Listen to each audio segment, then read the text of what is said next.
जी नमस्कार, मैं हूं राज पाठक और आप देख रहे हैं बुलेट न्यूज टीवी। देखिए, लोकसभा चुनाव का परिणाम भी आ गया और लोकसभा चुनाव में यह साफ हो गया कि एनडीए जो है वो सरकार बनाएगी। प्रधानमंत्री मोदी तीसरी दफा जो है वो प्रधानमंत्री बने। लेकिन बिहार में लोकसभा चुनाव में आए एनडीए के सीट को लेकर के अब जो बीजेपी के पूर्व एमएलसी हैं उन्होंने बड़ा बयान दे दिया। उन्होंने कहा है कि जिस तरीके से भाजपा को जो सीटें आई हैं वो सिर्फ और सिर्फ आई हैं तो नीतीश कुमार जो कि बिहार के मुख्यमंत्री हैं उनकी कृपा पर। अगर नीतीश कुमार महागठबंधन इंडिया गठबंधन को छोड़ करके बीजेपी में नहीं आते, एनडीए गठबंधन के साथ नहीं जुड़ते, तो शायद 2024 में जो लोकसभा का चुनाव हुआ उसमें जो सीटें बीजेपी को आई हैं वो भी नहीं आता।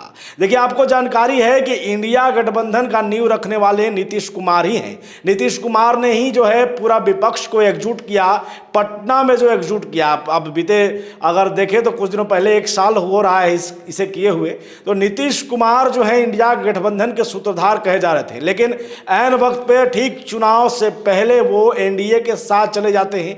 एनडीए में जाने के बाद वो एनडीए के तरफ से चुनाव लड़ते हैं। ऐसे में जो 15 और 16 सीटों पर एनडीए में जदयू और बीजेपी चुनाव लड़ी थी, उसमें नीतीश कुमार का जो प्रदर्शन रहा वो 12 सीटों पर चुनाव जीत करके दूसरी जो बड़ी पार्टी के तौर पर जो है वो इंडिया गठबंधन में बिहार से गए। वहीं पर बीजेपी जो 16 सीटों पर चुनाव लड़ रही थी लोकसभा का, उसमें से 12 सीट पर ही वो जीते, 4 सीटों का उनको नुकसान हो गया। तो ये साफ था कि बीजेपी को नुकसान हुआ है, नीतीश कुमार को नहीं हुआ। अगर नीतीश कुमार का ये 12 सीट जो है वो चला जाता विपक्ष के तरफ, यानी इंडिया गठबंधन के साथ आ जाता, तो शायद नीतीश कुमार का जो प्रभाव था उसका असर बिहार में पड़ता और हो सकता था कि जो 12 सीटें बीजेपी लाई हैं वो भी न लाती। ये बात जो है वो पूर्व एमएलसी और पूर्व केंद्रीय मंत्री संजय पासवान जो हैं, जो बीजेपी के कद्दावर नेता कहे जाते हैं, वो कह रहे हैं कि ऐसा हो जाता। उन्होंने तेजस्वी यादव जो कि नेता प्रतिपक्ष हैं उनकी जमकर तारीफ की है कि जिस तरीके से उन्होंने रैलियां किया, जिस तरीके से लोगों का समर्थन मिला,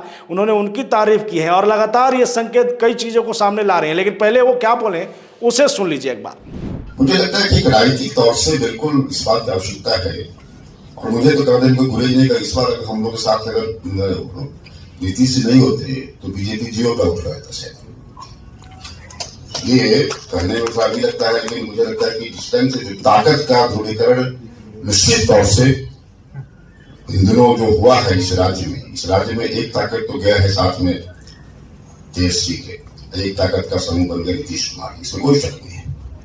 इसलिए मैंने कहा कि जातियों का जुटान हो रहा है और एक बहुत गुप्त रूप से एक ताकत बढ़ रही है जो प्रशांत किशोर का ताकत है। प्रशांत किशोर जी का जिस तरह से ताकत बढ़ रहा है मित्रों, आपको अंदाज नहीं होगा। आप लोगों को अब हम लोग से जो महीने 2 बाद कोई दोस्त मिलने आ रहा है तो कहता है कि हम आज तो क्या कर रहे हो, पार्टी में क्या जीवाड़ी तुम हुआ भाई, तो कह रहा है कि पार्टी में जीवाड़ी का हम लोग पीके के साथ हो गए हैं।